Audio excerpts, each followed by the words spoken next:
Sorry. What up, New York Giant Nation? It is your boy, Mac the Giants fan.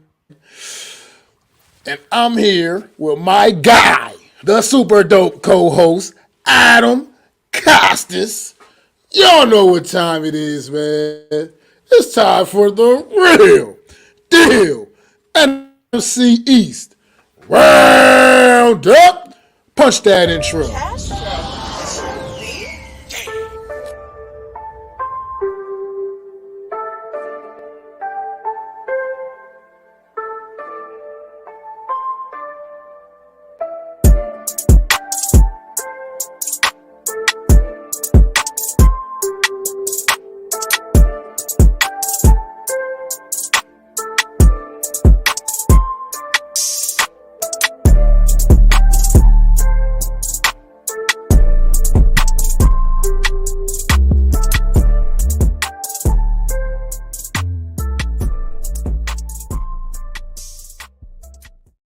What is going on out there, everybody, man? How y'all feeling today, man? What's going on? No Mets, no Nets, no Jets in the building already, man. All right, this is just, we appreciate the support, the love you show to this show each and every week. No Mets, no Nets, no Jets. We definitely, truly do appreciate it. We may not agree with everything, but we sure as hell are happy to have you here. Philly B, my guy, Philly B, dropping links in the chat, man. This is the homie Philly B. Appreciate you, Doug, stopping through. I feel like no Mets, no Jets is that relative that you don't always like to come over, but it's always over no matter what, and we'll support you no matter what. No Mets, man, we appreciate you always, every week, man, and thanks for just being you. What's going on, Miz? Thanks for stopping in, bro. Appreciate you, man. No doubt indeed. But it's wintertime up here in the Northeast, bro. It's cold as shit. I don't know. It's been cold as hell the last couple of days, man. Got MacDaGiantsFan fan bundling up when he's going outside again, man. It's like been crazy out there, man. Back in temperatures in the teens and crazy shit. Yeah, snowing and all kinds of. I went sledding the other day, so that's always good. Oh, man, it's picking the big upset on Sunday. They play Sunday or Saturday? I think they play Saturday. I can't remember when they play. We'll definitely be talking about that gentleman in a little bit. No doubt indeed. But we might as well get right to it, man. And speaking of upset, Green Bay, man, the 7th seed Green Bay Packers went to Jerry's World on Sunday. And they did some wheeling, they did some dealing. And they bust the Cowboys' ass and sent them packing. And sent them Cowboys put their tails between their legs wondering what the hell's going on, man. Here we go, man. We got postseason Cowboys action once again, man. And they looked once again like they have been for the last 20-some-odd years, Get there. They still keep finding ways to get there. But they just keep finding ways to fail once they get there, man. Green Bay got the ball, start this game off, went down, scored a touchdown on the opening drive, went up 7-0, and that was about as close as this score was the rest of the way, man. It never really was any score was never closer. By halftime, this score was 27-0, I believe. Down in Dallas, Green Bay Packers, led by Jordan Love, who's been just on a tear second half of the season. Absolutely just lit the Dallas Cowboy defense up. And just Dallas had no answers for this young Green Bay team, man. It was mind-blowing to me. I just thought this would be the absolute reverse. I thought this result would have been the reverse of what it was. I thought Green Bay would be the team going in a little nervous, youngest team. They're the youngest team in the league. Thought they would go in and they'd be the ones kind of stumbling a little bit in this big setting down at Jerry's World at Texas Stadium down there. But they went down there, shook all the nerves off, man, and just took it right to the Dallas Cowboys, man. And now the Dallas Cowboys are left with a lot more questions than answers once again, man. This team, once again, another major epic fail in the postseason, man. Their season ends abruptly, man. What you think about this one, Adam? Well, normally my friend Jerry Jones would be on the phone right now, but I've blocked his call just like many of the blocked coaches that the Giants are hitting with. And I want to say something. Yeah, shout out to Jordan Love. First off, reality check. AK, if you're listening, you're out there. Good call on this gentleman. 4,100 yards, 32 touchdowns, or at least 30 plus touchdowns. I can't give you I don't know if the specific number is 32, but 30 plus touchdowns. This guy is coming to his own. What you saw from him were off angle throws, off platform throws. He was throwing the ball left, he was throwing the ball right. Every arm angle, it was there. He stood in there in the face of adversity, took some hits, and kept on ticking. He was cool as a cucumber. He did not turn the ball over. As a matter of fact, he never put the ball in harm's way at all. There was not a pass that you could say about Jordan Love that you're like, damn, he could have that one back. No, he came out there and did what he had to do. Those receivers, by the way, this is what we talk about elevating a team. His receivers, Romeo Dobbs, Christian Watkins in and out the line, Jaron Reed, tight ends you don't even know about, Musgrave. This is how you talk about elevating a squad. If people want to know and compare Daniel Jones and say, hey, listen, what is a quarterback supposed to do? Jordan Love is Jordan Love and CJ Stroud are two beacons of what what is going on. CJ Stroud elevated his team in the playoffs. Jordan Love elevated his team in the playoffs. They rode his hot hand and he delivered. And then you know what his defense did? His defense made enough timely stops to then get the ball back and score points on their own because their quarterback was on fire. And if he may not look this good against the 49ers, but if he looks good against the 49ers, and let's say they lose because the defense can't stop a nosebleed, I'm not gonna take that away from the performance he had. He is playing. You want to talk about MVP level? I would go over there and take the MVP trophy that probably will be handed to Dak Prescott and go over and give it to Jordan Love because he played like an MVP. That game, it was big stakes. Walked into a hostile environment. That team is 15-0 at home. We're not talking about like the Minnesota team or whatever the fuck that we played last year. We're talking about a team that's dominant at home. Absolutely dominant at home. And they got dominated. As for the Cowboys, man. As for the Cowboys, I have to give props to Zion Zenith and Mac the Giant fan because as much as I praise Dak Prescott throughout the year of being a good quarterback and saying that he has numbers, he chokes in the playoffs. And while he did rectify himself towards the end of the game and kind of trying to throw his team back in the game, it's his two costly interceptions that kind of put them in this hole. One was a pick six, and one was just a bad throw to Brandon Cooks. And, fighting with CeeDee Lamb, that's never a good look. Just a lot of unraveling went on with this Cowboy team. And the one unit that let them down the most, and I can't blame Dak Prescott, because if the second half of the game, he kind of got it together, they probably would have won that game in the second half if their defense could stop a damn nosebleed. This vaunted defense, top 5 defense, came up short. Absolutely, positively short. Take the fucking LT references off Micah Parsons' back because you know what? LT would have wrecked that motherfucking game. He would have destroyed that line. Micah Parsons, the problem with you, and I'll say this right now, as long as I love what Micah Parsons brings to the table, but he lacks a lot of stuff. He doesn't play a natural position. So he's coming from one side, he's coming from the left side. The best thing to do with Micah Parsons is blitz up the gut. Right up the gut with that guy every time. No center or guard is going to get on him. No running back should be able to block him. Up the gut, Dallas Cowboys.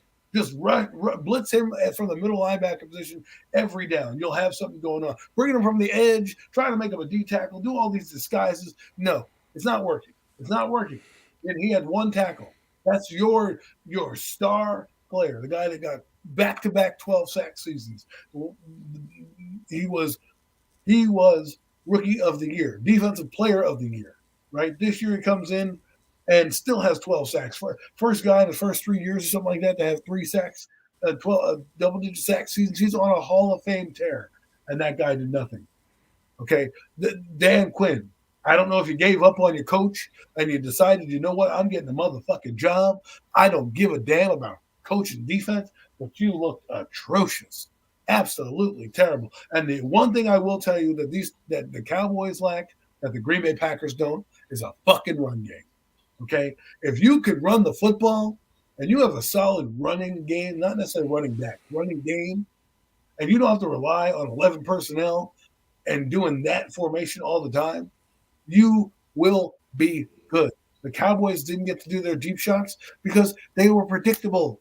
They knew they didn't run the football. So all they did was sat back in this umbrella coverage in the zone defense and didn't let any real big plays get behind them because they have no run game.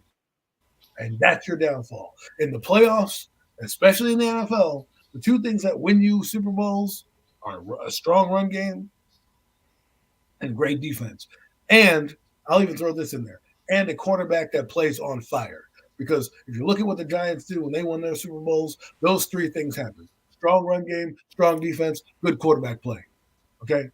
Cowboys won back in 1995, strong defense, strong running game, great quarterback play. That's what wins you in the playoffs.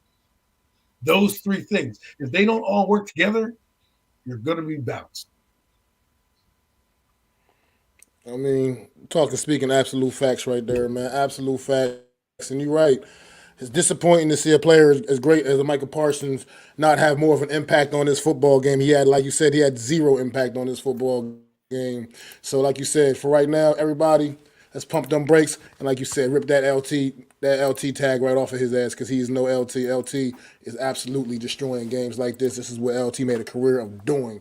So until Michael Parsons can come up there and show he can be that guy, yeah, I don't want to hear the LT comparisons no more for right now. We gotta He's a very good player. Pump the brakes on that. Absolutely, but, he is. No, but taking nothing away from him in that regard. But we build LT, a legacy on. He's talking about legendary status. Right. We build a quarterback off of their legendary status, off championships. What do we do for defensive players? Defensive players make the Hall of Fame because of what they do in the postseason. Okay, that's where you build your legend. That's where you build your thing. Do you think Derek Thomas is as good as he is if he won a ring? That guy wins a ring or gets deep in the playoffs. You know, his career is even more, that much more impactful. You look at Neil Smith.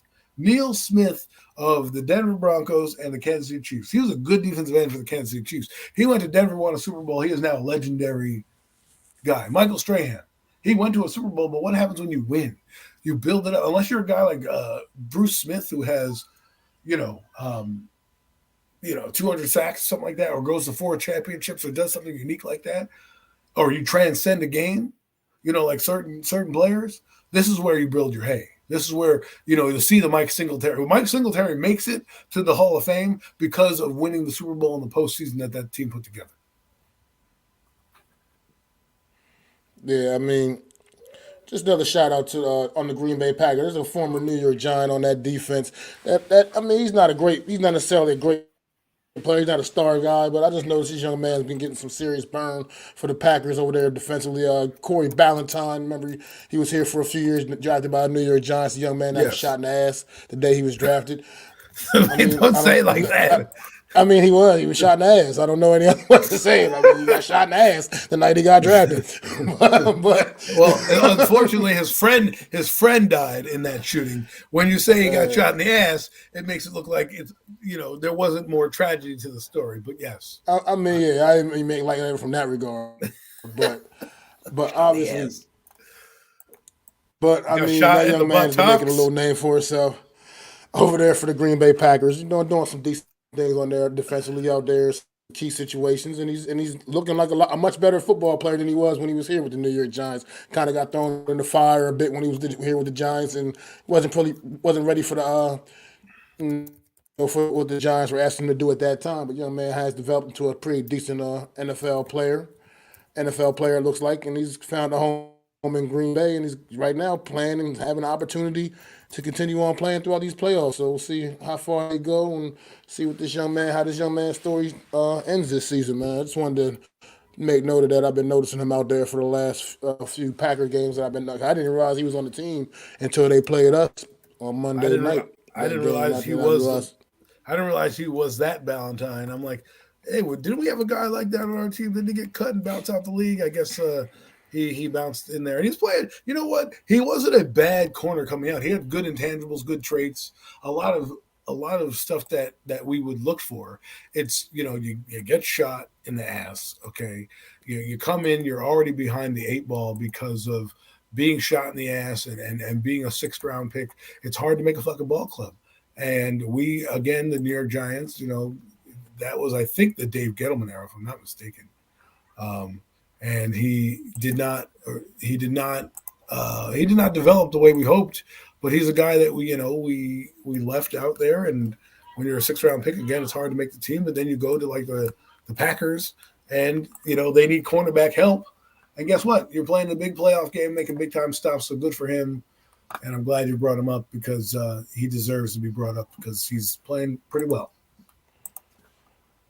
Yeah, absolutely. But yeah, this game though, man, this game Green Bay just came out. I'm still stunned at the way this game played. I was watching this game and my mind was just blown at how easy Green Bay was making it look. Every time they got the ball, it seemed like you just thought they're going to score every single time they touched the football, man. Offensively, it was just literally they were making it look that easy. I mean, like I said, 27-0 at the half here, man. This was not the same Dallas Cowboys team we've seen play at least down at home. I mean, this Dallas Cowboys came into this game, if I'm not mistaken, with like 16 straight home victories prior to Yes, this 15 and prior to 0. They're this 15 and this 0 loss. at home. Prior to this loss on Sunday, man, and I mean, this team that didn't know they had a football game to play that day, man. This is how bad they looked.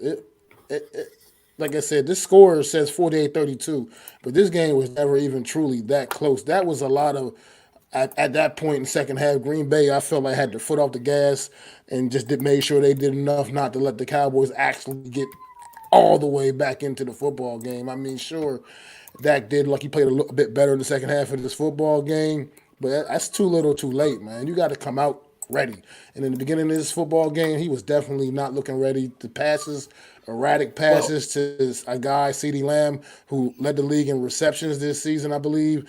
And just they had a magical connection all season long, and then you have this moment in the postseason, and they just couldn't even find a connection until the second half, which was like I said, by that point, you're talking about a game that had gotten completely away from you. So I don't know what to say maybe about the maybe the Cowboys, but they did Cowboys not represent the NFC East well. maybe the Cowboys should have been away on the road because maybe they would have woken up. Because the thing that you look at and that you were bringing up is that this is what they fought for. They fought to win the division, to get to the number 2 seed, and this is how you come out and play. You had, I mean, we're talking about that. I mean, and maybe Dak Prescott is not the answer. I don't know. He's a good regular season quarterback, but he just hasn't been able to get over that hump. But I can't, like I said, I can't even blame him for anything because the offense still scored 30-something points in the second half, and they stormed back. Like what did Green Bay do? Green Bay gave extra possessions to their offense by getting turnovers. This is one of the best turnover teams, and Dallas didn't get any turnovers. Okay, there was no fumbles. There was nothing. They didn't even look like the defense looked like they quit. They just look like they quit.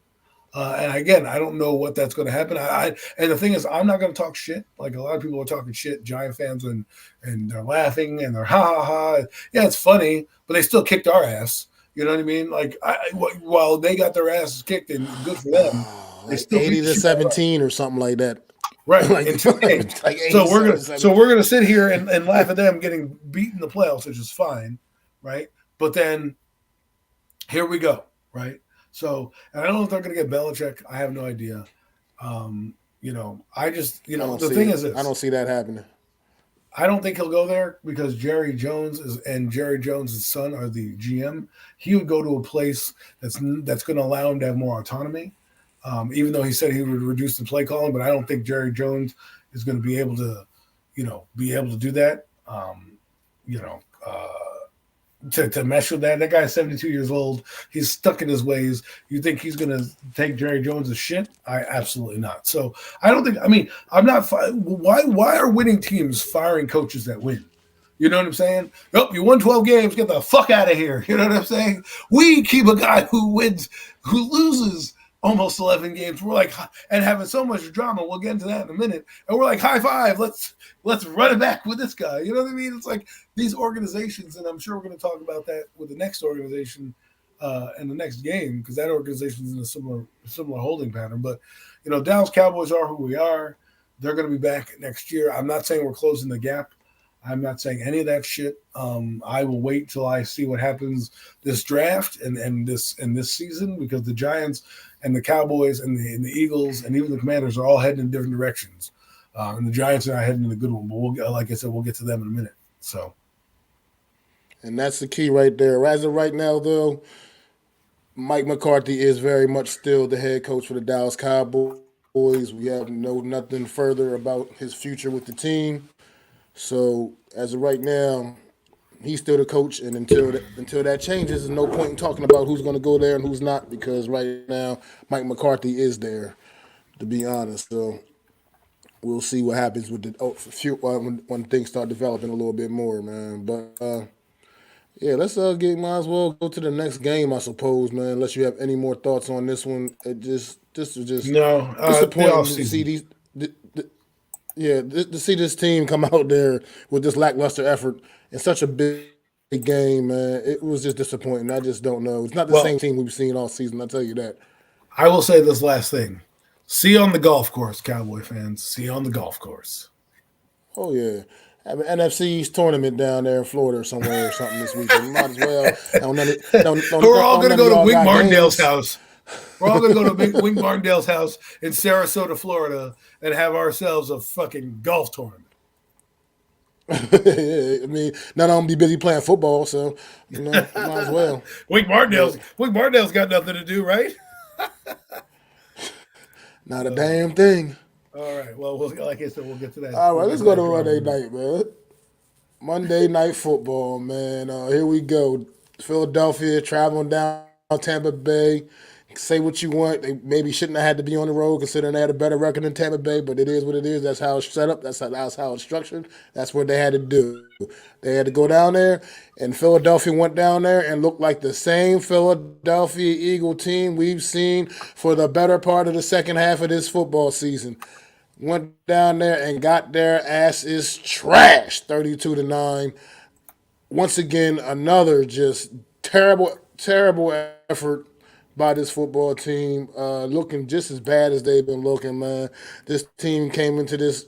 They've come in. They came in, went into the playoffs on an absolute skid, and other than the Christmas Day lucky victory they got against the Giants on Christmas Day, which was a lucky victory, that week they should have very easily lost that game as well, and should have probably lost that game, to be honest. If it weren't for the Giants being as bad as they were, this team, man, I don't know what to make of this Philadelphia Eagle team, and they are a team in all kinds of disarray as well, all kinds of rumors circulating all around. You got the great center Jason Kelsey's thinking about hanging it up, retiring. He hasn't made a final decision apparently yet. The coaches, people want to run the coach, Nick Sirianni out of town, the coordinators out of town. People were on social media trashing Jalen Hurts, the contract he signed this offseason to come out there and have the kind of year he's had, which has not been nothing remotely compared to what he did a season ago.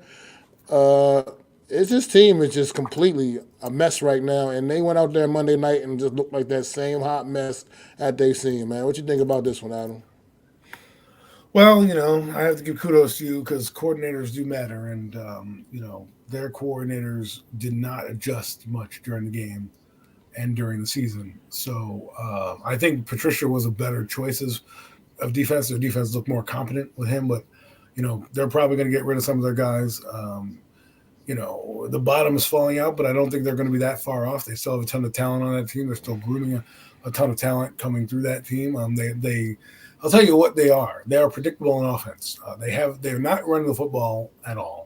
Okay, the number of passes to runs outnumbered, and is crazy because when you think about it, the defense doesn't have anything to do, and that's what the reason they won last year was because they could run the football, get 5 yards, and then second down, the playbook was open to everything.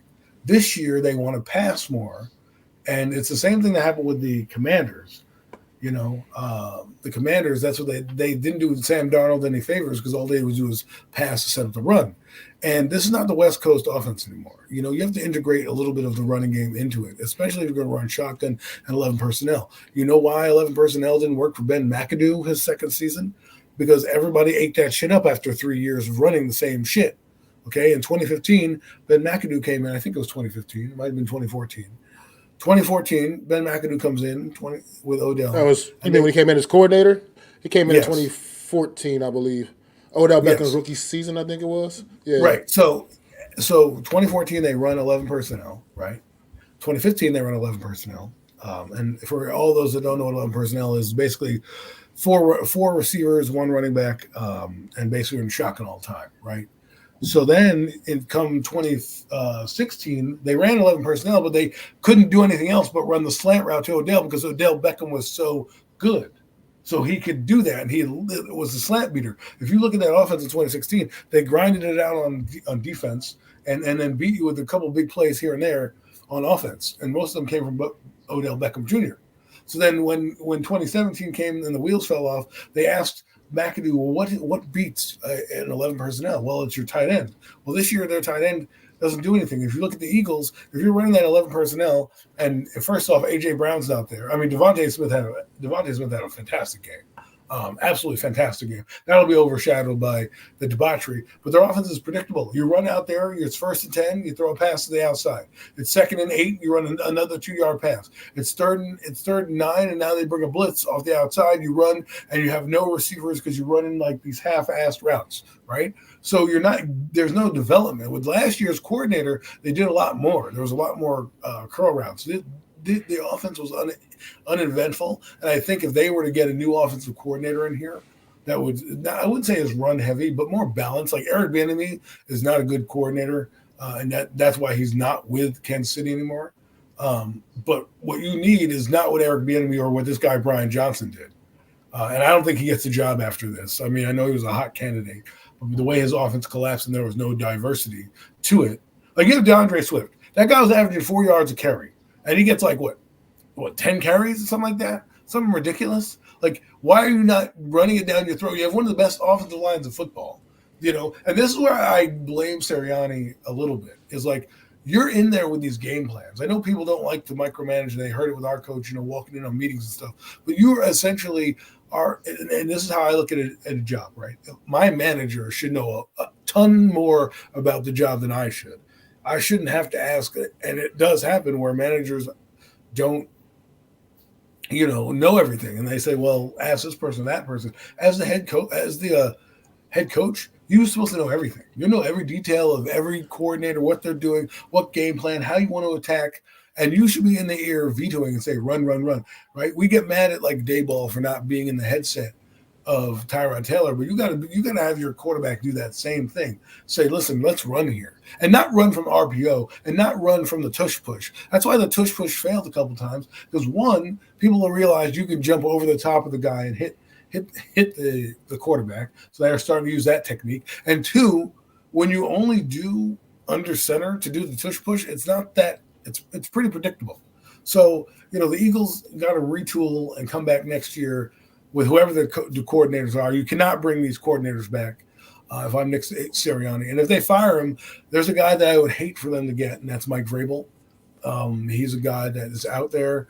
He reminds me of a better version of Ron Rivera, just not as incompetent as Ron Rivera. And the two places I do not want him to go is in the NFC East because he's got winner written all over him. And I don't want to have the third best coach in the league in the game right now. Our coach is already not really up there with wins, but I don't want that. So, Nick Sirianni, I heard that he was staying, but again, those things could change. Got a long off season, and we'll go from there. Yeah.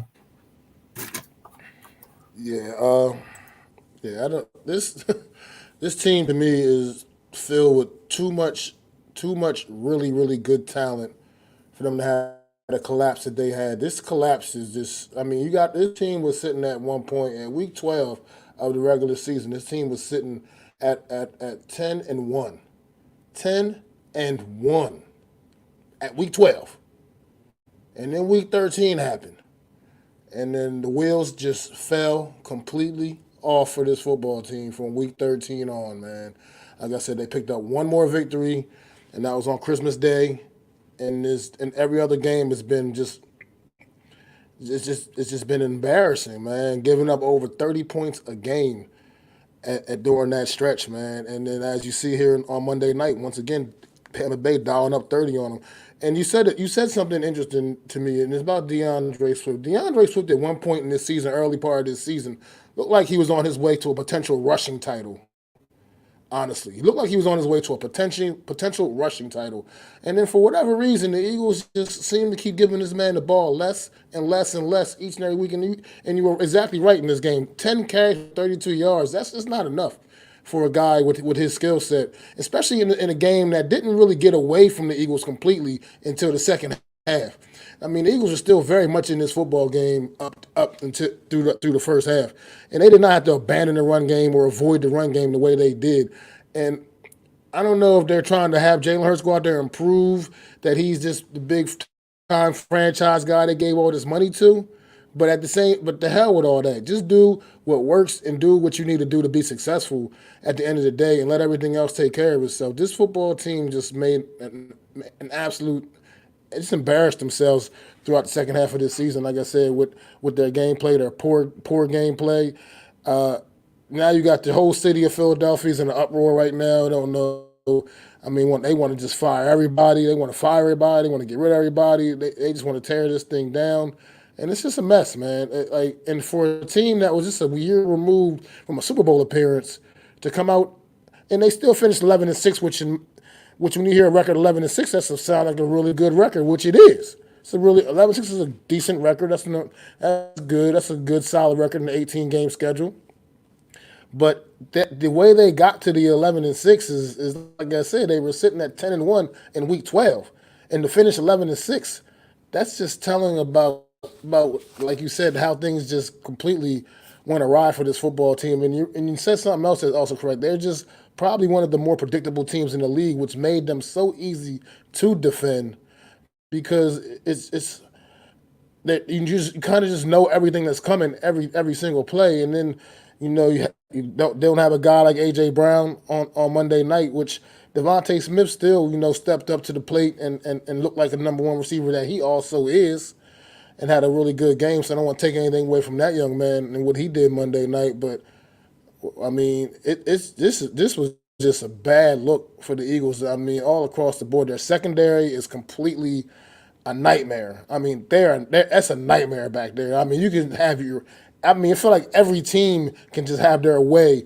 with the Philadelphia Eagles secondary right now, the way they're looking, man. They got a lot of work to do to improve that unit throughout this offseason, and they better make some improvements to that unit. And somebody else said it up in the chat, the O-line is definitely starting to age a little bit. I mean, we know what that's all about as New York Giants fans. You got a good group like that, but it can't last forever. It's not sustainable forever, man. And they're starting to age. Like I said, we got Kelsey, talking about potential retirement. Lane Johnson's an injury waiting to happen every time he's on the field. I mean, these guys are just – it's starting to really, they're really dealing with some serious adversity right now. And I don't know what's next for this football team, but this was no way to end the season. And they've got a lot of questions that need answering, and they need to figure some things out. Like I said, me personally, how I feel about the Nick Sirianni situation – I'm not a guy that's so drastic that I'm going to fire a head coach that led us to a Super Bowl just a season ago, and then still also coaches to an 11-6 record this season. I think that would be a drastic move if they were to actually just let this man go. But history he's been in the playoffs all 3 years. Eagles do. All 3 years. This is what history says.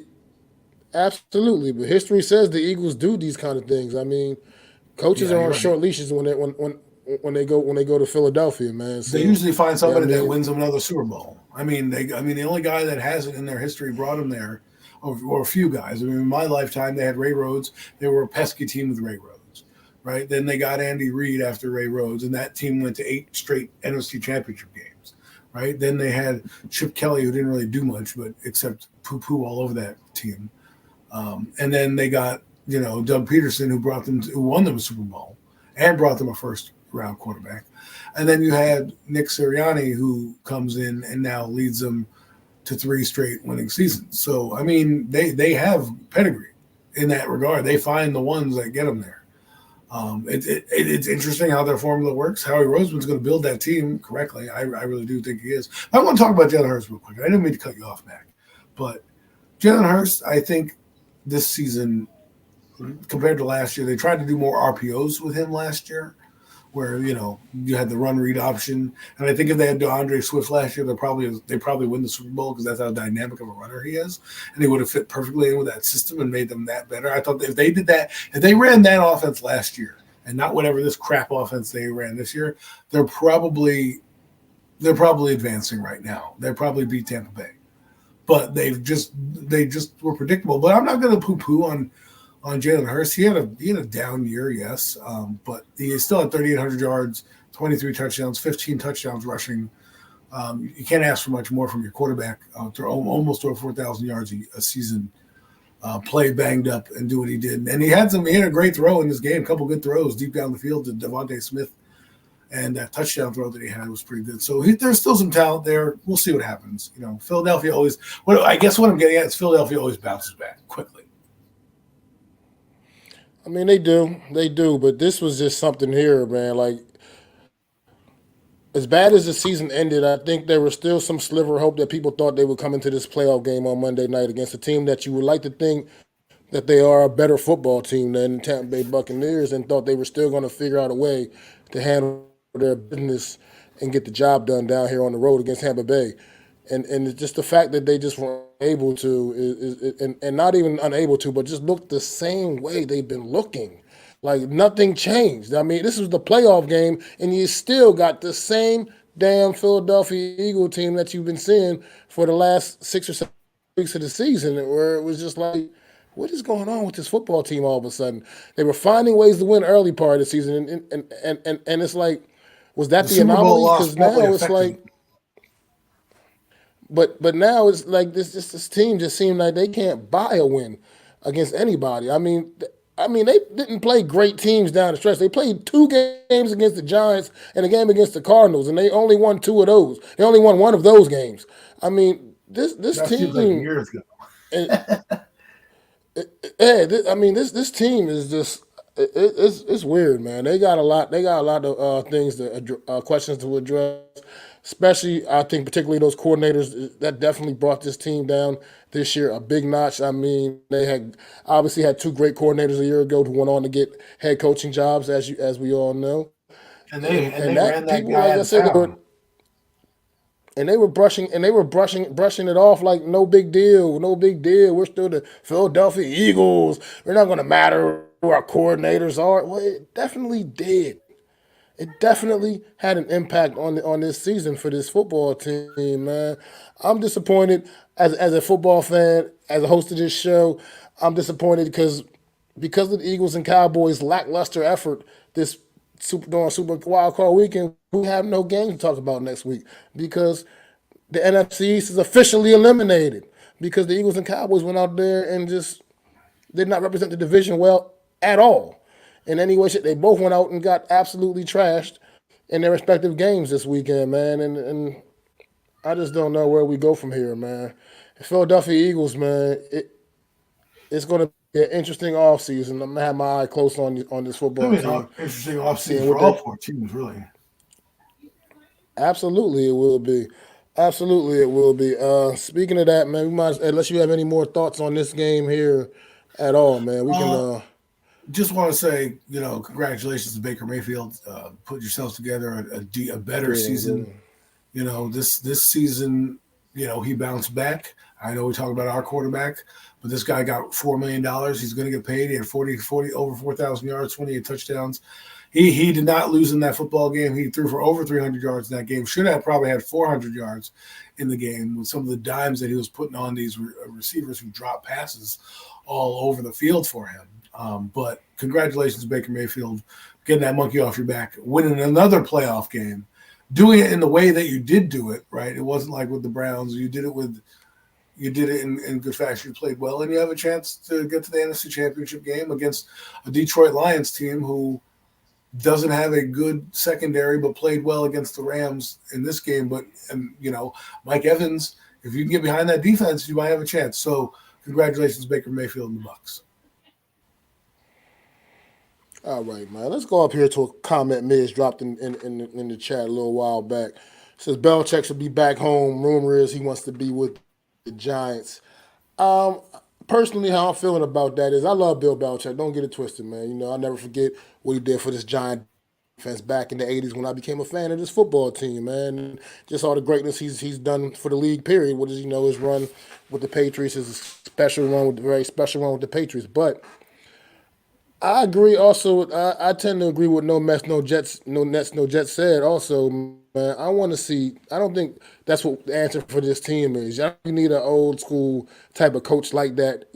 At this point in time, with the New York Giants are the second youngest team in the NFL, and I think a coach like Bill Belichick just kind of doesn't really mesh with this kind of with what's going on around here right now. I'm not to say I'd be upset if somehow he landed here, because right now Brian Dable is very much the head coach for the New York Giants, and until that changes, Belichick won't be here anyway. I mean, he's not going to come here and just be a defensive coordinator or something like that. That's just not going to.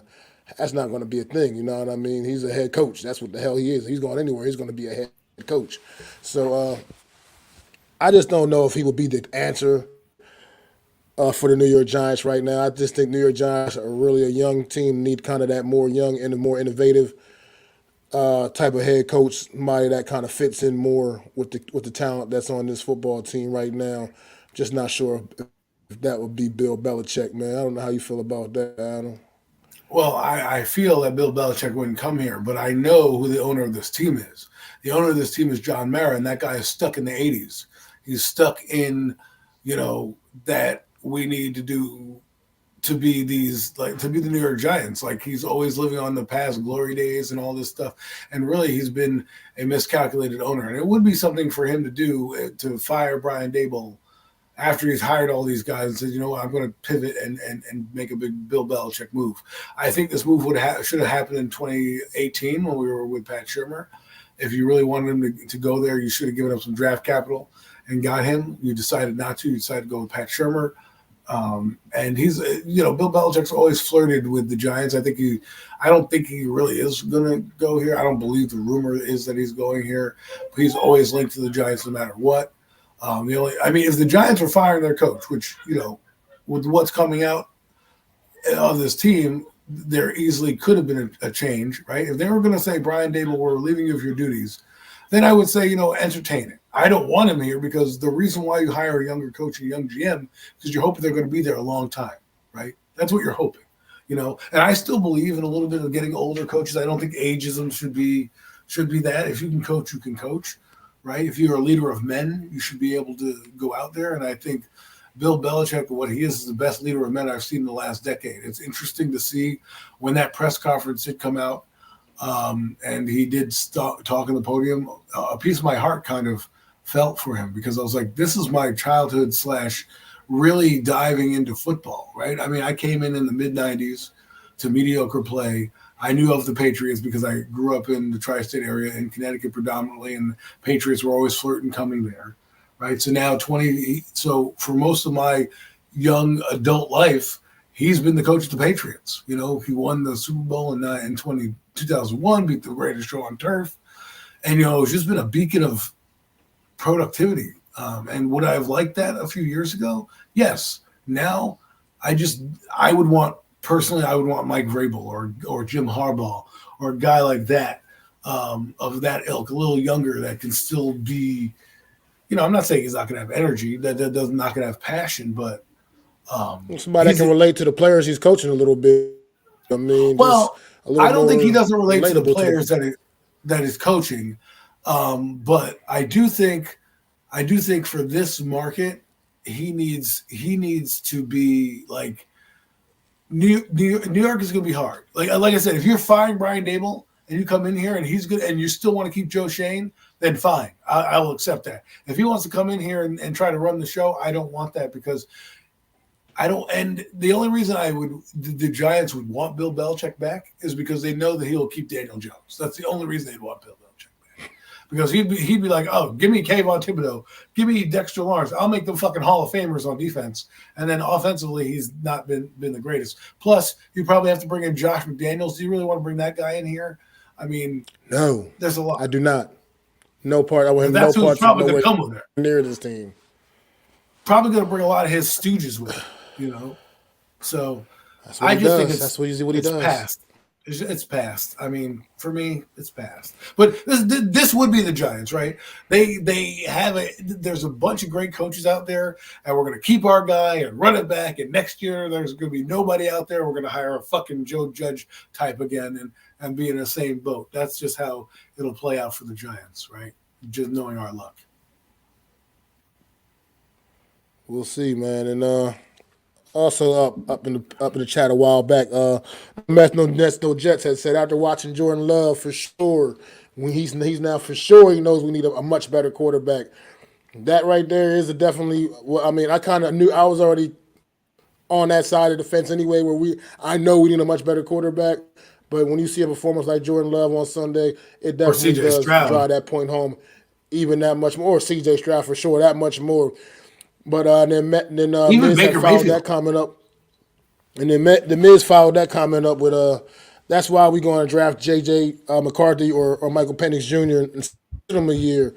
I mean, I don't know about sitting them. I'd be at this point in time. Well, I don't know how much they would actually sit. Have the fan base will be patient enough to even though I want that to happen. I mean, I don't think this fan base is going to want to see these guys sit. They're going to want to see these guys come out and produce. I mean, at the end of the let's just go day, to the Giants for now, since a lot of the talk is the Giants, and the Redskins aren't really doing much because they fired their coach. They're getting their GM Adam Peters, who I happen to like, and this isn't going to be your typical Commander team anymore. Okay, they're going to be run differently, and this is why the Giants right now is so critical.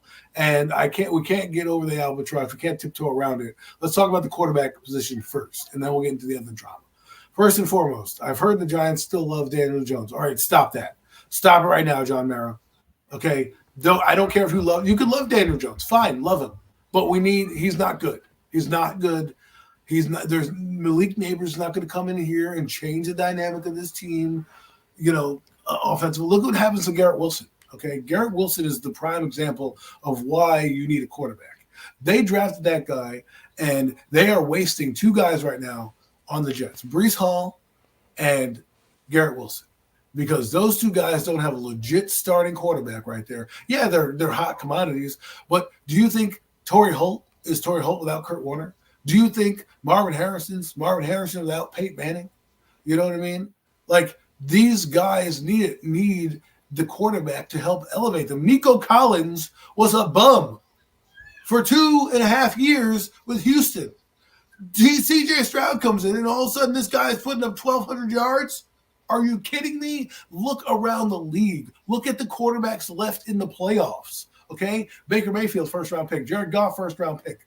Okay, there's another first round pick also with Green Bay. Jordan Love, first round pick. Right. The only guy that's not a first round pick is Brock Purdy, and he plays on a team that's built to win now.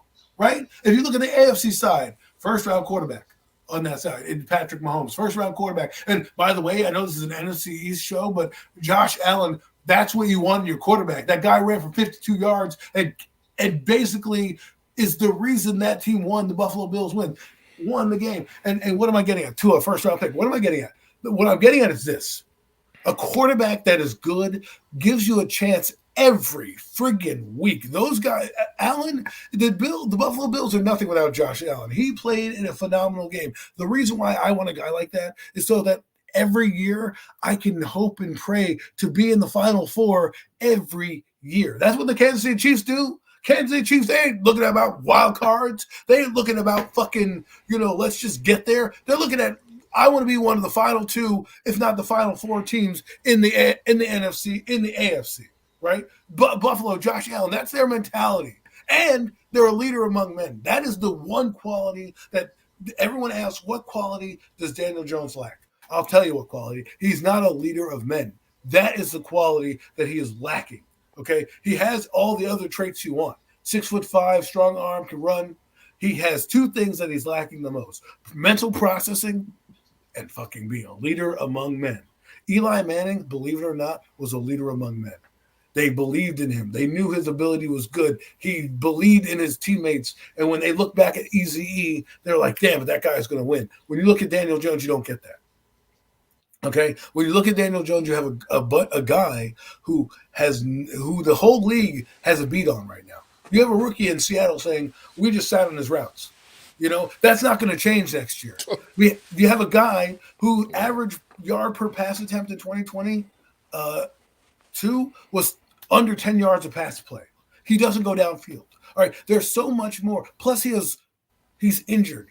2 neck injuries and a knee injury. John Mara, you can love Daniel Jones all you want, but if I'm Joe Shane and I'm Brian Dable, I am not putting my career on the line regardless of what the owner wants. If the owner wants Daniel Jones, you already made a compromise with the damn contract. You're like, we signed him for this deal to get out of here. Now we're going to take our guy. Do it. And if you listen, Joe Shane, I'll tell you this. If you make that move and you get fired by John Mara, well, then we know where the absolute problem is with this organization and we won't go anywhere. If you get there and John Mara just has his little pouty face, well, fine. But take your guy. Don't let because I'll tell you this right now. You get fired from the Giants, you're not working anywhere else. You are not working anywhere else. Name me another GM from the Giants or executive person who's worked on another team.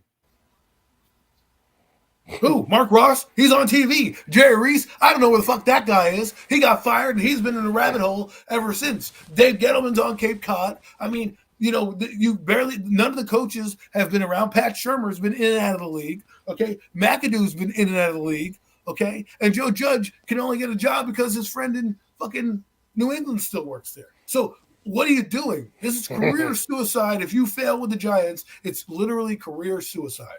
You don't go anywhere. You don't do anything. None of our coordinators do anything. We have to have ex-players like Antonio Pierce go do something. Name me the last fucking Giant coach plucked off our tree that's done anything. Name it. None have done anything. Mike Sullivan's over in fucking Pittsburgh. Okay, fine. Maybe him, Spagnuolo, but he wasn't even he was a different era of Giant coaches. Like right now, the last three coaches. He also failed as a head coach. He's just, also when he had a chance to be a head coach. Okay, Pat Graham as a head coach. But he's on the Raiders. But is he that great? Like what are we talking about here? If you don't win with the Giants, you don't get you're not circulating. There's no giant tree, right? And that's what's happening right now is we get guys, and now I'm going to transition into Dable. But do you have any thoughts on Daniel before I move to Dable? Oh, no, I was just going to hit this comment with His Squad said, and shout out to my guy, His Squad Productions, man. Make sure y'all go and sum up His Squad. His Squad doing some big things on his channel, man. Another great New York Giant content creator, man. But I also don't understand how anyone can see the quarterback play from the playoffs right now and be okay with rolling it back with Jones going forward.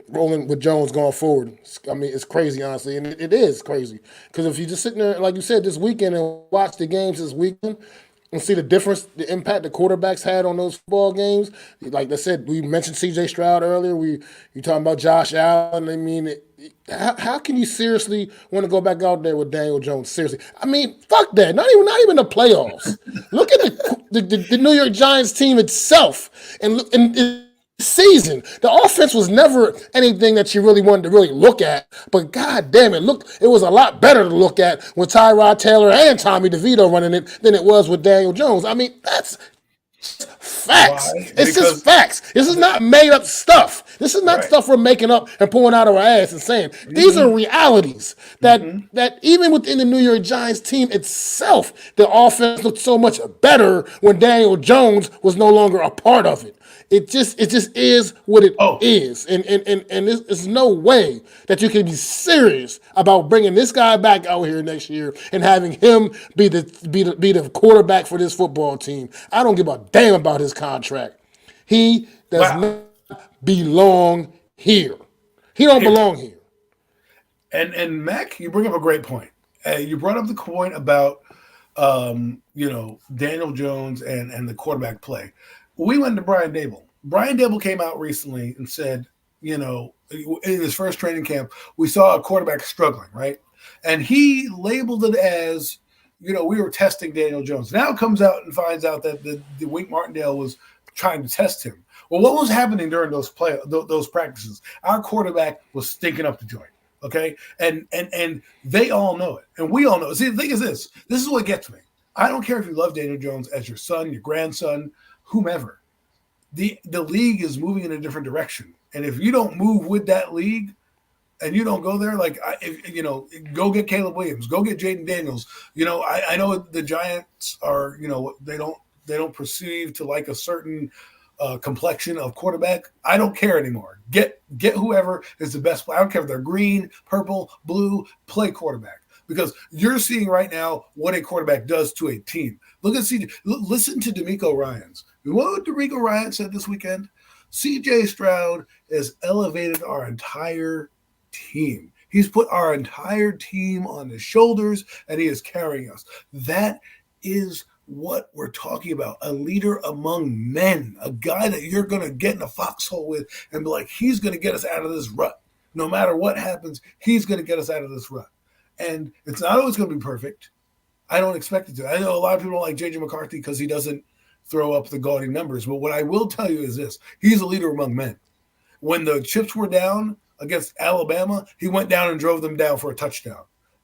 When their adversity struck with Washington and they did a big score, he moved them down the field and scored, right? Those are traits you cannot teach a person. You either got it or you don't. And you can teach somebody how to throw a football, and they all have talent. But to put those two together, it's hard to find. And that's why, guys, I know Mets has a comment here where he says the league is catching up with Mahomes. I don't think the league is catching up with Mahomes. I think Mahomes has no pass catchers on his team worth a damn, so they can sit back on the routes. But he still threw for 27 touchdowns with not a real great supporting cast. So I'm not going to take that away from Mahomes at all. I still think, and in this playoff game, he showed you why he is Patrick Mahomes. But that's what we need. And I think this team needs to be energized by something, and this is what energizes them. But I will say this, getting into Brian Daboll and Joe Schoen. Brian Daboll, Joe Schoen, you don't pick your quarterback, I want you both gone. I want you both out of here. Some people think that Schoen will be safe and Daboll won't. I want you both out of here. But let's get into Daboll news, okay? So everyone knows what's going on right now, this messy divorce that's going on between the Wink Martindale, the New York Giants, and Brian Daboll. Let me give my thoughts on this. And then, Mac, I'd like to hear what you have to say. I think, first off, there's a lot going on. John Mara's probably going to tell Brian Daboll to cool out, relax a little bit, loosen up, don't be so mother effer. But we know what's going on. The Pat Leonard article does not do Brian Daboll any favors. Joe Schoen's listening in the headsets. He's mother effing guys like left and right. Wink Martindale's not happy. But I think there's two separate entities going on right here. I think this happens on a lot of teams, one. But two, we'll see if Brian Daboll can self-reflect and kind of, go over this. He's hired some coaches. By the way, they all have one profile, bald head with a beard. It's kind of eerie to see that every coach he's hired has a bald head and a beard. I mean, no offense to anyone who has a bald head and a beard, but if you want a job with the New York Giants, I would say apply, because that's where they're going. But Kafka, I think, is a little different. He wants to call plays. There's rumors that he's not going to call plays and things like that. We don't really know what the deal with Kafka is, other than Daboll is kind of an ass. And I look at it like this. To me, Daboll and Schoen came in together.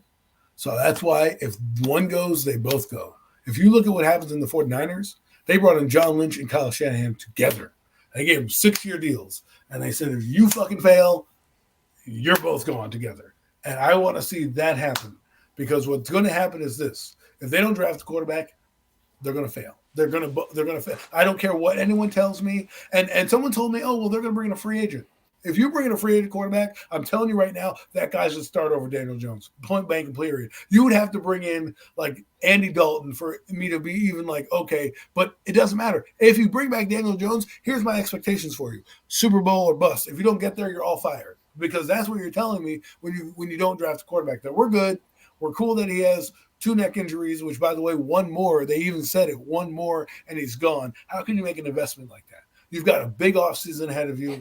The two of you, Wink Martindale, I think is being a little bit of over dramatic, but at the same time, Brian Daboll, is a bit being over dramatic. I think we're a mess.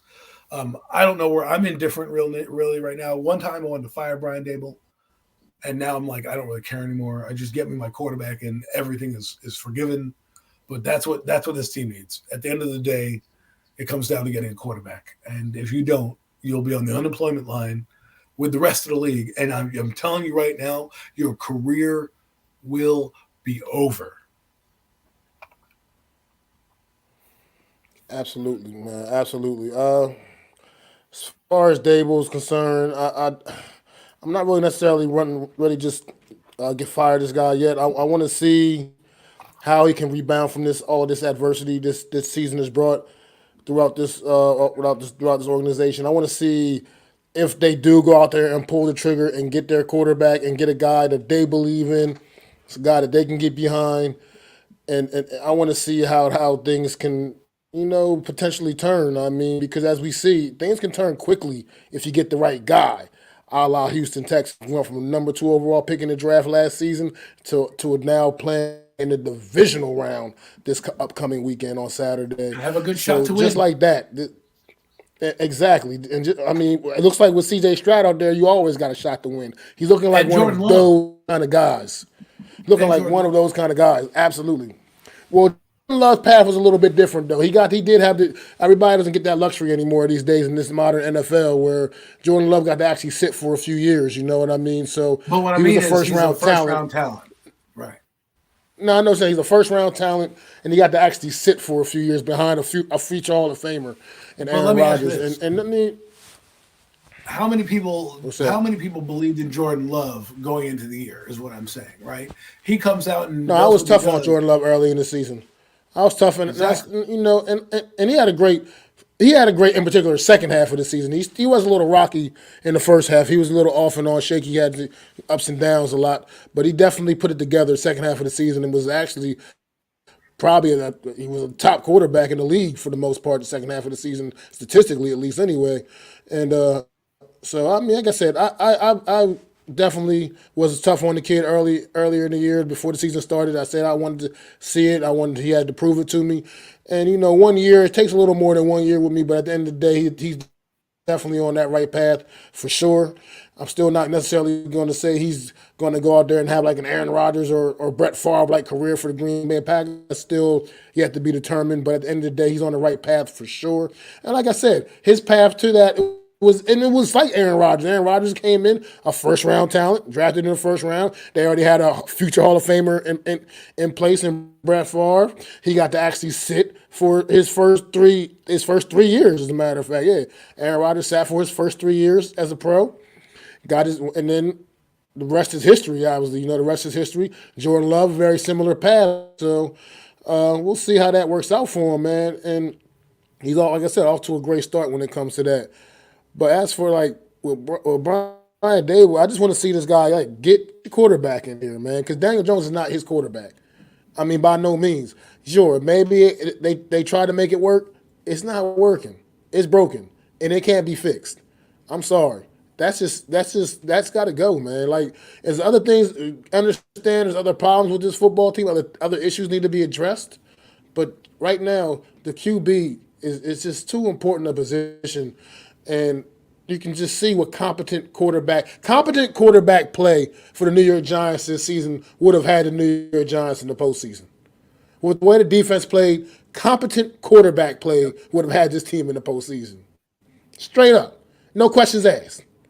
That would have happened if we just had competent play at that position, man, and we didn't.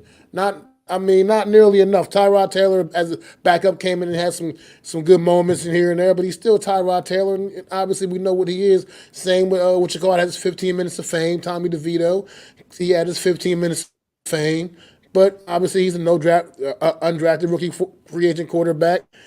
Obviously it is what it is. That fizzled out. So it just got to get somebody in here, like I said, that can come in and be competent and just do what needs to be done. Now, obviously, it's going to be a new defense next year, obviously, with Wink Martindale out of the picture. So we don't know what kind of impact there's going to. There's a couple of key free agents on that side of the football, Xavier McKinney being one of them, man. That's a question I wanted to bring up. What do you think is the future for a guy like Xavier McKinney, man? He really, really turned it on in the second half of this season for the New York Giants and played some really good, inspired football. Maybe that's because, like you said, like you mentioned before, being a contract year for this guy and just wanting to go out there and put that good tape out there. Do you think there's any chance you see Xavier McKinney in a New York Giant uniform next season? I can never say never, but it depends on. I mean, it depends on how much they want to give him. Because the thing is this: if you sign David McKinney, you're probably drafting a quarterback. The only reason I say that is because you're going to have to eat some of that dead money, right? And usually, right now, the guy who's eating up a lot of your cap is the quarterback.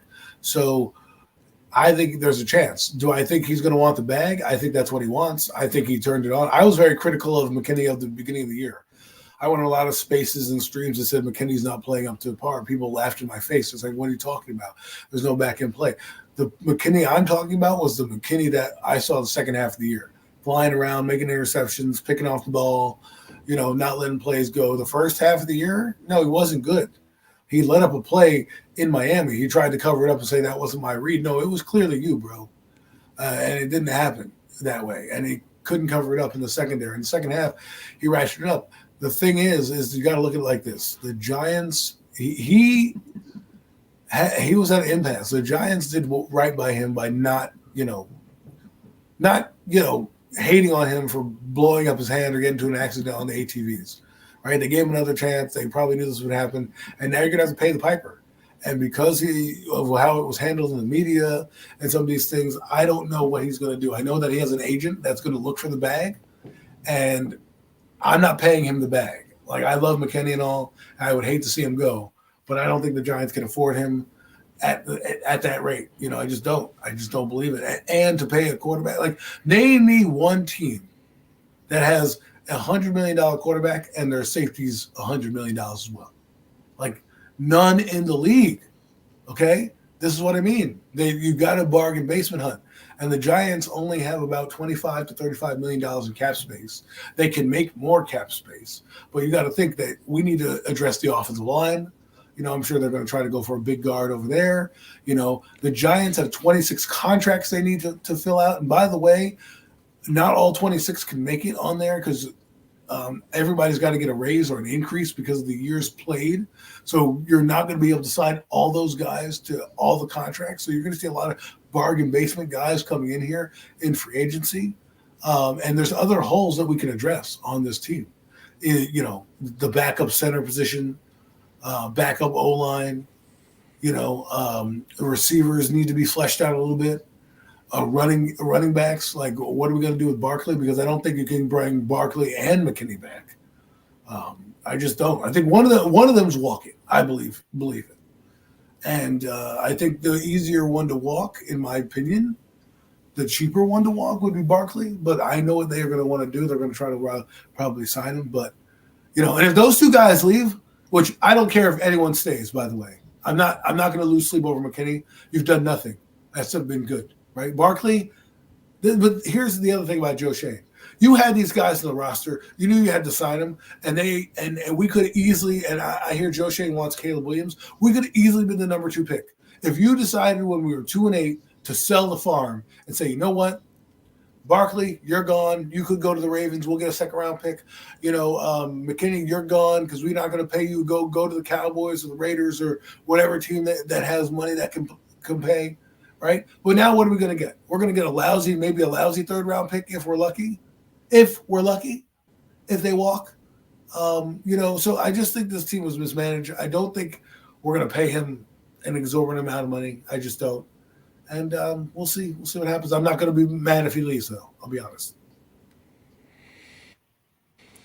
So, I mean, like you said, I just feel like Saquon Barkley has played his last game for the New York Giants. I just don't think he's going to deal with I think he has. I don't think he's going to deal with what he dealt with last season, off season. If this team is serious about keeping him, then they should have took care of him last year when they had ample opportunity to, and they decided to pay a quarterback, a very subpar football player, a lot of money, and pretty much, tell Saquon Barkley, F you, or you can come back and play on a franchise tag or nothing at all, pretty much. And then they gave him that little 1 year deal to get through this season. I think Saquon Barkley, as much as he said he wants to play his career out with this football team, it's still also a business, and I think he knows his worth, and I think the New York Giants just aren't going to give him what he feels like he's worth, and it's just he's not going to tolerate. He should go talk to Barry Sanders. As far as McKinney goes, as far as like a Xavier McKinney goes,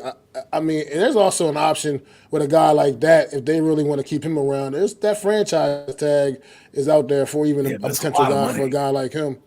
I mean, it's a lot of money no matter pretty much who you throw it out there at, man. And at the end of the day, this But what defense I is mean, a lot better with a Xavier McKinney on it. I hear what you're saying, but it's better with a McKinney on it. And I get what you're saying, Dane Belton, next man up.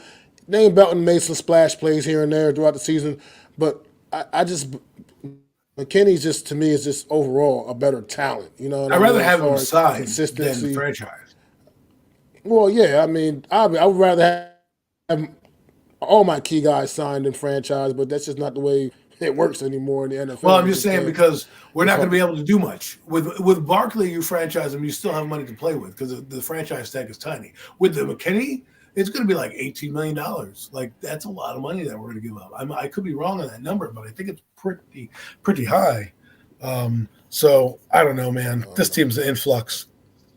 They suck.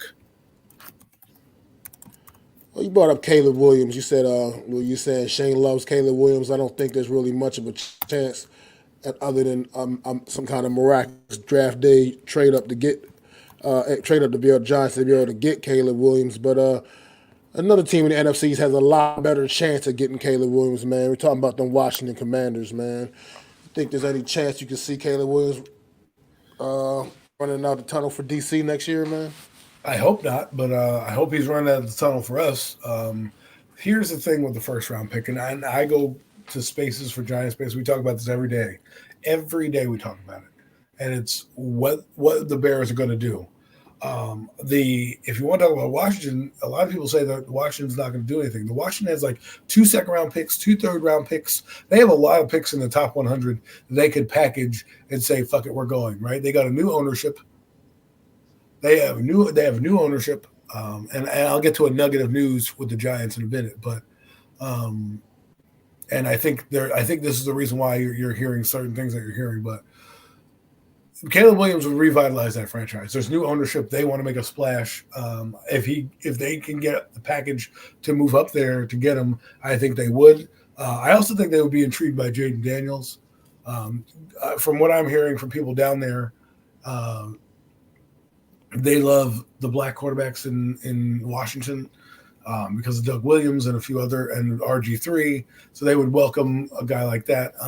But they would probably be happy with May. Again, new ownership group. The guy owns Philadelphia, 76ers, I think, and the New Jersey Devils. He's not afraid to make moves. So he definitely if it's in play, right? This all predicates on Chicago Bears. If the Bears decide to trade, because there's mixed reviews going on with the Chicago Bears in terms of Justin Fields. If they want to trade, Washington will be definitely a runner-up. If I'm Joe Shane, I'm giving him the farm. I am saying I will give you my house, my mortgage, my car, my shed in the back, whatever you need to move up and do it. And when I say nobody is untouchable on the Giants roster. If they want Andrew Thomas and the 6th overall pick and a first next year, I'm doing it. I don't care. I'm doing it. I'm doing it. Okay? I do not give a damn. That's how much Caleb Williams means. I still think you can get a good quarterback at 6. And I think Washington has a chance to get Caleb. I think they're going to try. I know that the Giants, from what I've heard, have already spoken to Ryan Poles about the number 1 pick and kind of laying out the foundation of what it may take to get a deal done if they decide to move on from the pick, which I wouldn't be surprised. And the only reason, here's my theory. Okay, call me crazy. I think there's probably a decent shot the Bears trade out of the first round pick. Hear me out. Not because of the Daniel Jones effect and all that bullshit, but if you look at how they built their team, it's not like this team's rebuilding really. All right. They've got a good defense, right, with Eberflus. They just cut their coordinators to up that. They have a chance to get one of the best linemen and or skill position players in the draft. And they have a quarterback who has improved over the weeks, right? Just because you bring in Caleb Williams, will that have the same impact for Chicago as it does the Washington? As also, if they decide to do this and they decide to move on, they could also trade down to number 2 and take a Marvin Harrison and then maybe a Bo Nix in the second round if you want to trade up and get a quarterback like that. They have a lot of options. They have 2 picks in the first round that they did for a reason. They used those 2 picks Two top 10 because picks. right. They got those picks in case they need to trade up for a quarterback. But now you got to look at the roster and the team. That's the only reason. Like to me, it's like, excuse me. If I'm Ryan Poles, why would I bring back Eberflus if I'm not going to keep Justin Fields? I would have just fired Eberflus, got rid of Justin Fields, brought in new eyes here and a new set of a team to go in here. You brought in everybody back, basically minus the coordinators, and now you're going to say to me, we're going to just throw out everything with the bathwater. I don't know if that's what you want to do. So, and a lot of people say, well, Justin Fields can be a Giant. I don't want him. It's not that I don't want Justin Fields here with the Giants. I don't think it makes sense financially to have a guy under contract only 2 years, because if the Giants do that, you got to take his 5th-year option, which is like $23 million. At that point, I'd rather just draft J.J. McCarthy and have his contract be locked in. So I think there's a lot going on, and I think they need to get him. And I think Washington would prefer Caleb Williams, but I think they'll settle on Drake May. See, here's my thing with Chicago with that situation with Justin Fields. Personally, how I feel about that is because when you're in the draft, no matter what, the draft is a gamble.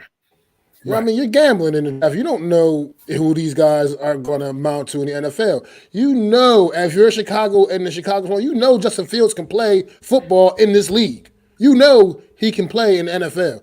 And it's more about with him is surrounding him with a little more talent. You gave him DJ Moore this season. He had a career season. I mean, it is like it just goes to show you get another guy. I mean, you got Mooney already there, who's a pretty decent receiver as well. And you then got a tight end. get another playmaker. Cole Kmet's getting better and better. Had his best season this year also. These things aren't coincidences, and you know what you have in Justin Fields. And it's like, why would you want to revert back and take a chance on a guy in the draft that you're not even 100% sure is going to work out when you know you have a guy that can already play and Justin Fields already in place? And you, like you said it best, why would you keep Eberflus around if you weren't planning on keeping Justin Fields? That doesn't really make a whole lot of sense. It's like, what's the point of I'm starting over from that regard? I don't know, but we don't know. It's the unknown right now. It's a whole lot of unknown right now. But let's look at their roster real quick. They have 3 receivers under contract on their roster right now. 3 receivers, and then a guy named Nassim Webster. Right, so you have 3 receivers. You have DJ Moore, you have Jules Jones Jr., you have Tyler Scott, and then you have, I think, Darnell Mooney is. Let's see what he is. Is he unrestricted free agent? Darnell Mooney is a free agent, an unrestricted free agent, right? So that's 4 receivers on your roster. What you're saying is actually the reason why I also believe it is like, we got Justin Fields here. We have 2 top 10 picks. We can not only get one of the best offensive linemen, maybe at 2, but then we can get Romeo Odunze maybe at number 9. Okay, or trade up and get him if we want to with Atlanta, because I think or get those picks from the Giants and go to 6, right? People have the Giants being mocked, Joe Alt and Romeo Odunze and Malik Neighbors to us. Well, why wouldn't the Bears want to add that to their roster and say, all right, kid, we give you DJ Moore, okay? We have Cole Kmet, because he's the old-time tight end on the roster right now. There's a few other guys they have on the roster as futures deals, but you have Cole Kmet right there, right? Why not bring in a receiver, and then we can draft it, and then the O-line, like you said, right? They have some guys in there that are decent, but you could really upgrade this O-line at either the number 6 pick. You get Joe Alt, and then number 9, you say, okay, Romeo Dunze is still there, or Malik Neighbors is still there. Let's take him. Right? Let's take him. So to me, you could kill 2 birds with 1 stone out here instead of just saying, well, I'm going to take Caleb Williams, because then, like you said, now you have to reset the clock. And I think on defense, where you have Jermaine Edmonds, TJ Edwards, you have Jaquan Brisker, Kyler Gordon, Eddie Jackson, Terrell Smith, you have Montez Sweat, DeMarcus Walker, a couple of big names on defense to kind of get your guys there, and your defense is playing well, and I'm sure you're going to add more key components to that defense. But you're really gonna let throw that all away right now. Well, I like Caleb Williams. Like if this team was restarting and they fired their coach and they were going with Ryan Proles and they were like, "Fuck this, we're gonna blow the whole thing up," right? Then I could see you honestly trading him. But this guy wasn't drafted by you. You kept him 2 seasons. Okay, he's improved each season, even though he's been injured. Okay. This year he was a better passer. There are some games here where he won. Yes, if he beat the Minnesota Vikings, we're probably not talking about this right now. We're probably talking about him being on the team. But to me, I'm not saying for them to do it, to not do it, but I can see a reason why I can keep this going because the needs on this team are far like the need for a quarterback is not as great as it is for the Giants, right? I think you can run it back with Justin Fields and be satisfied with the team that you have. Fine. I don't think it's as big a need. I do believe that it's a big need for the Giants, and that's why for me, if I'm polls, I see how much I can get. What because the Commanders don't have to give the King's ransom to Chicago. They can say, we'll settle with Drake May. We're fine. We're not going to do it. The Giants will give you a first this year, maybe a first next year, and a couple seconds, and you could really, really improve your roster. So if I was them, I'd strongly consider it, especially since you brought back their coach who's been here a couple years. You bring in a decent OC and maybe a quarterback DC, like a guy that's out there that's done good things with quarterbacks, really do a good due diligence. You need an offensive coordinator anyways, but bring in somebody good. And if that means you have to wait a few weeks to get somebody off Kyle Shanahan's roster or Detroit's roster, do it. But make sure you bring in a guy here who has some experience developing quarterbacks. And really, you could take your team. They need a running back as well, right? Here's a team that could be interested in Saquon Barkley. They have Khalil Herbert, but Barkley goes there. Let me put it to you this way, Bears fans. Next year, you're trotting out Saquon Barkley, Malik Neighbors, Joe Alt is your stalwart tackle, and away you go, baby. And then you have that defense that you already built. I'm ready to compete in the NFC North because you know that the fucking Packers defense isn't great. You can catch up with them, but now's the chance to strike, man. And I would do it if I were in their position.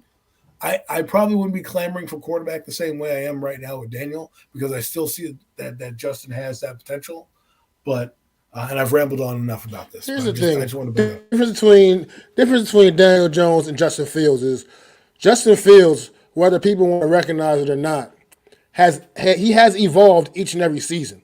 He's taking a step up. He's not going backwards. He is going forward. This season, like you said, he definitely showed you a lot more with his arm than he ever has his whole entire career. And like I said, that had a lot to do with the addition of DJ Moore. It's just these things are not coincidences. Justin Fields is a guy that has proven that he can play in this league. I just don't know. I'm not a gambler. I don't know why I would not just throw out what I know can be effective in this league to go with somebody that we're not even 100% sure about. But that's neither here nor there. The Giants, okay, you got Joe Shane on the phone with Ryan Poles, and they're on the phone dilly dally and they talking. Is there anybody on this New York Giant roster that you feel is completely off the table, untradeable, untouchable? Anybody you feel like that on this Giant roster? Did you step away for a second? Sorry, what was that? I was saying, is there any, you on the phone, Joe Shane on the phone, Ryan Poles, and they had talking, discussing maybe potential trade up. Anybody on this New York Giant roster completely untouchable, off the table, don't even think about asking us for him. You're not getting him. He's not getting packaged in any deal. Anybody on this roster? No one's touchable on this roster. Anyone's untouchable. You can Dext and AT can go, in my opinion. But I got to step away real quick. All right.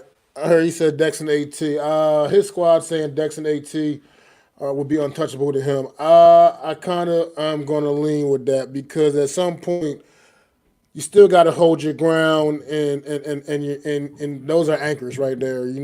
Offensively, Andrew Thomas you just gave that money to, and deservedly so. He's your blind side. I mean, you get rid of Andrew Thomas, then you're starting over at left tackle. Giants have enough problems on their O line as it is already, in my opinion. To me, Andrew Thomas is absolutely untouchable in my opinion. He's not a guy that's even getting considered in any kind of a deal. Dexter Lawrence defensively, just the energy he brings, what he does on that side of the football, the attention he commands.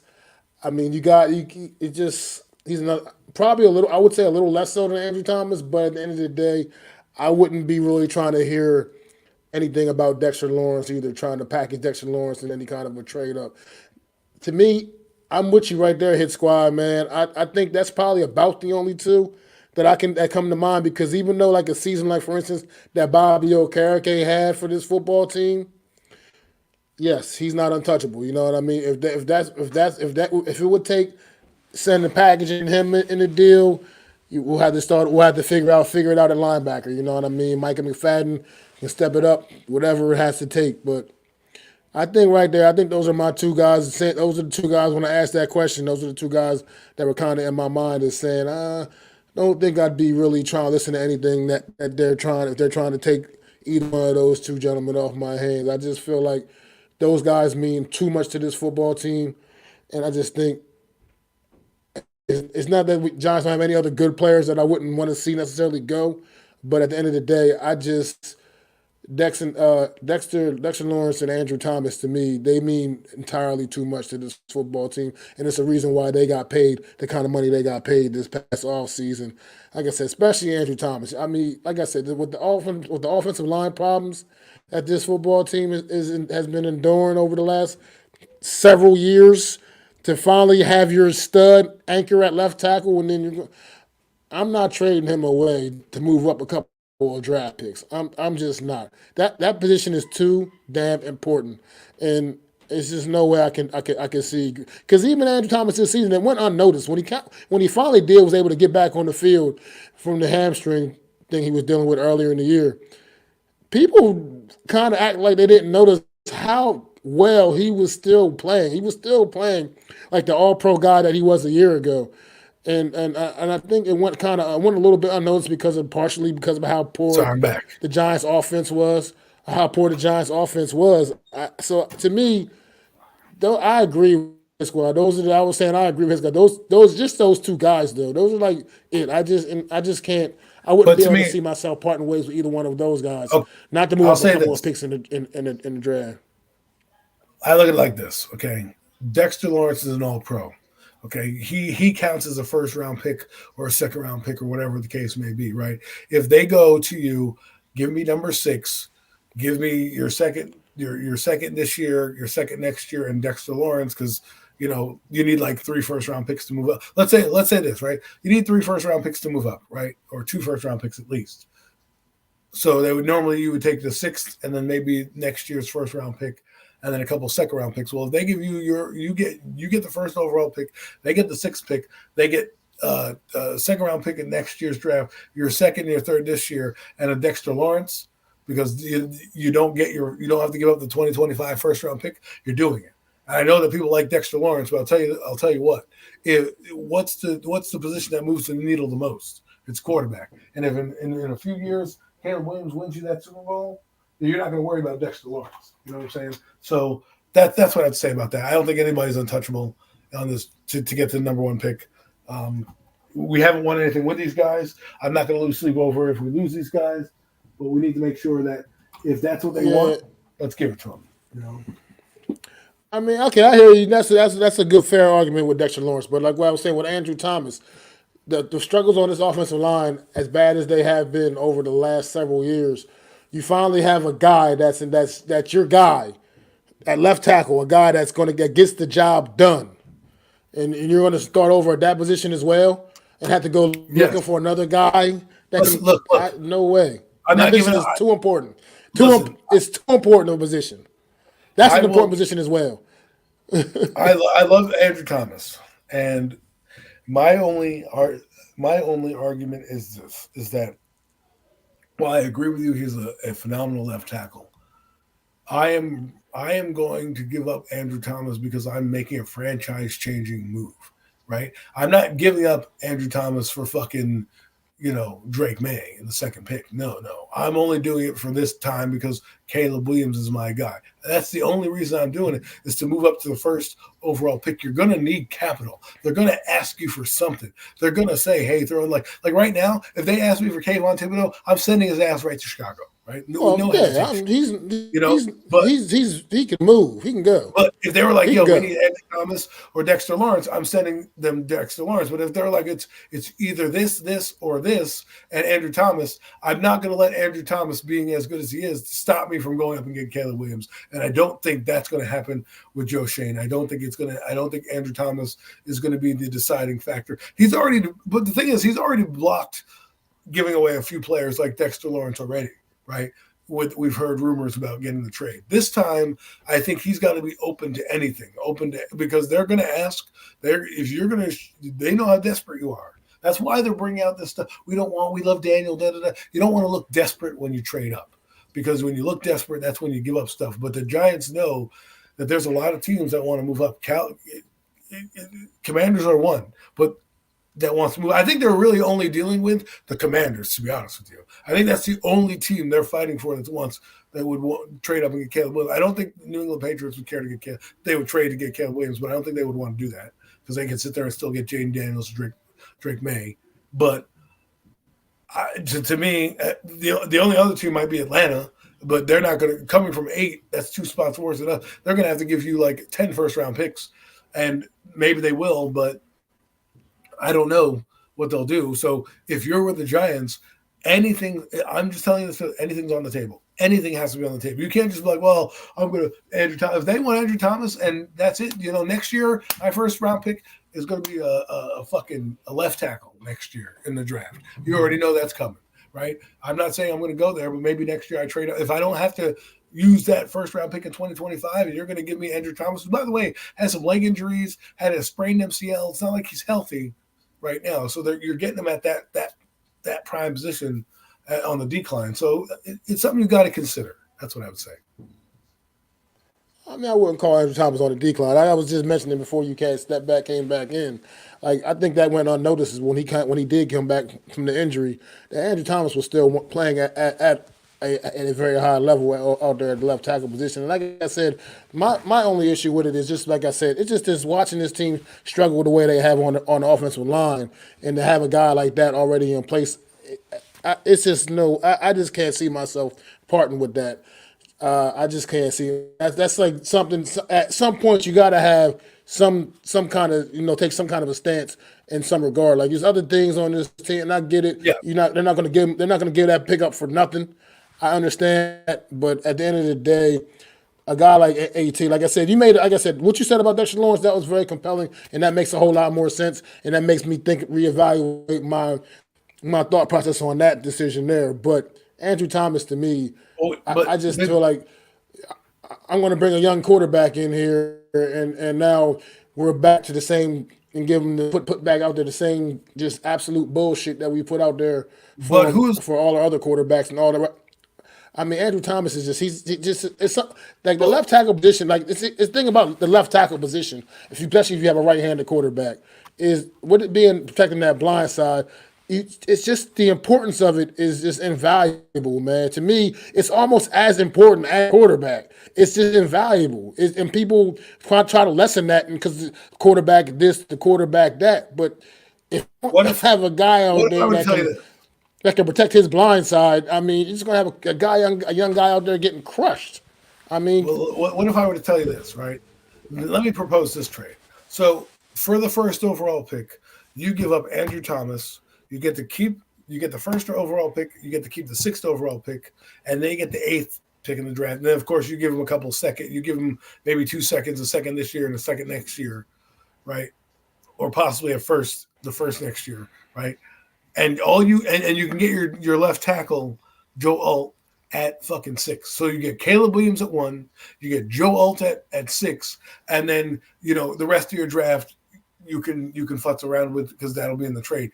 That's a trade that if you're telling me, okay, I'm giving up Andrew Thomas, but I'm going to get Joe Alt, right? Because because essentially the Bears are giving you the first round pick as compensation for Andrew Thomas because he's that good. Instead of giving up a first round pick for Andrew Thomas, is what essentially is they're doing. They're giving you the Panthers' first round pick. They get to keep number 9, right? And then you get to then draft Joe Alt at the sixth overall pick, right?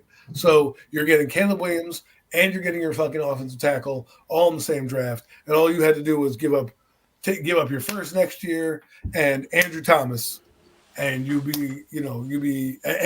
obviously probably your second this year. You're probably second from Seattle this year, and then maybe a second next year. I'm just saying, you wouldn't want to take that deal? I mean, I would. Well, I mean, yeah, that deal, but there's no way that deal's gonna happen. That deal's not happening. I mean, that would be like that. Yeah, you can't pass that up. That would be remarkable if you could pull that off. But they might say that. They might say, look, we'll take Andrew Thomas. You get the first pick. We keep number 9. You keep fucking 6, but we want 2025 and your fucking your 2 seconds and a second next year or a third next year, whatever the case may be. And the Giants are like, fuck it. Right. I'll say, sorry, Andrew Thomas signed you. He goes there, blocks for Justin Fields. Right. They can then get their receiver, because now they don't have to get a lineman because they got one of the best in the business. You get to get Caleb Williams, and then you get the pick of the litter of offensive linemen that are there. There are 2 pretty good ones, the kid from Penn State and Joe Alt as tackles. So, that's what I would do. I mean, a tag and trade. Listen, Big Blue in the Bronx, you need compensation. We don't have that many players on this team that people are going to covet outside of probably Andrew Thomas, Dexter Lawrence, and Saquon Barkley. So if you want to do that too, look at it like this. I'll do whatever it takes to get the first round pick, to get the first overall pick, to get Caleb Williams. If I'm in love with that, if Joe Shane is absolutely in love with that guy and he gets the green light to make the trade, and Ryan Poles is on the phone with him saying, I will make the deal with you, that needs to be happening. I don't care what they give up, because when he comes here, and I told somebody like this, Eli Manning. Some people told me years ago, we gave up too much for Eli Manning. I said, but what did Eli Manning give us? He gave us 2 Lombardis, right? You would have been happy with 1, but he gave us 2, right? Are we really worried about Sean Merriman and Mike Nugent and a couple other of the picks that we lost going in there?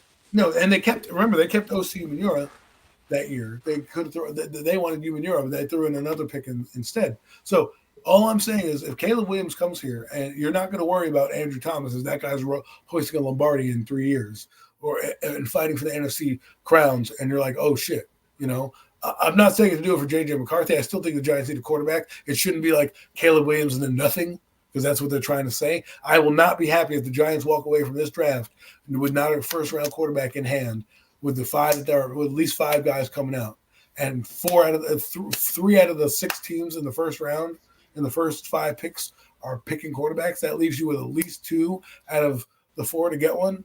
You got to do it. Well, I mean, we'll see, man. We definitely will see. It's going to be some wheeling and it's going to be some dealing, man. I want to say real quick, too, shout out to my guy, Alex, Big Blue in the Bronx, man. Thanks for stopping in, man. Make sure y'all go and sub up to Alex over there, Big Blue in the Bronx, him and his brother and they homies doing some great things over there, man. The channel is definitely ascending. It's one of the top channels in YouTube these days, man. Doing great work, man. Put that work in. Definitely put that work in. Always great content coming from them, man. Baseball, football, whatever you got, man. They talk about it all, man. And it's always great stuff, man, listening to those guys, man. So definitely go check those guys out over there. Sub up if you haven't, you're missing out, man, for sure. But I don't know. We're a little bit past the hour and a half mark, man. And we talked about a few things here. Not really much more to go into deep. I mean, it's just going to be a lot of us just voicing our opinions on things. It's going to be a weird offseason for all 4 of these teams. The Eagles, Cowboys fell flat on their face this weekend, obviously. So they're definitely going to be going, definitely spiraling out. Going to be doing some things, man. And get those quarterback notes. Washington and Giants, 2 teams right now in the division, looking to get their franchise, looking to get their quarterbacks in place, man. Seeing Washington need a coach.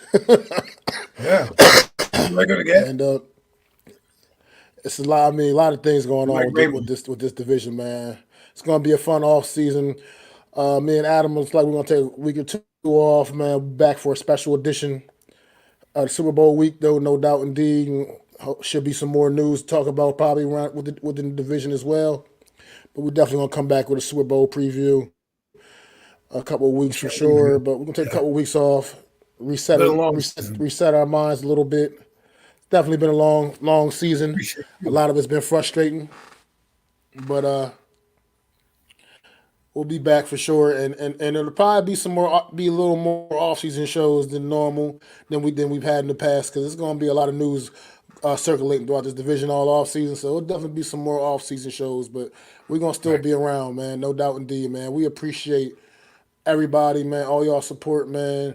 No nets, no jets, like we told you at the top of the show, man. We appreciate you been here with us, man, all season long, man. Show every week, every Wednesday, man. We can't count on anybody else being here. We can definitely count on you being up in here, keeping that chat alive, man. No doubt indeed, man. It's been a blessing, man. And tell your friends. Alex, man, like I said, Alex, Big Blue in the Bronx, thanks for you stopping through as well, man. Blessing us in the chat. Hit squad, man. Always good to see you. Greg and John. Miz was in here earlier chopping it up, man. Definitely appreciate you guys, man. For sure. It's been another great season of the show, man. And like I said, we'll be back around for a lot more in the off season, man. We'll be back for a lot more in the off season, and like I said, we'll be around. We'll be back in a couple of weeks. So make sure y'all please go sub up to myself, my channel, Mac the Giants Fan. Sub up to Adam's channel, Adam Costas. Sub up to the Hardcore Sports Network, man. And like I said, we'll be around, man. We appreciate you all. Thank you for everything. Y'all have a good night. Stay warm, everybody. Thank you. Stay blessed, man. We appreciate y'all, man. I'm Mac the Giants Fan. This is my super dope co-host right here, Adam Costas, man. And this has been another edition of the Real Deal NFC East Roundup.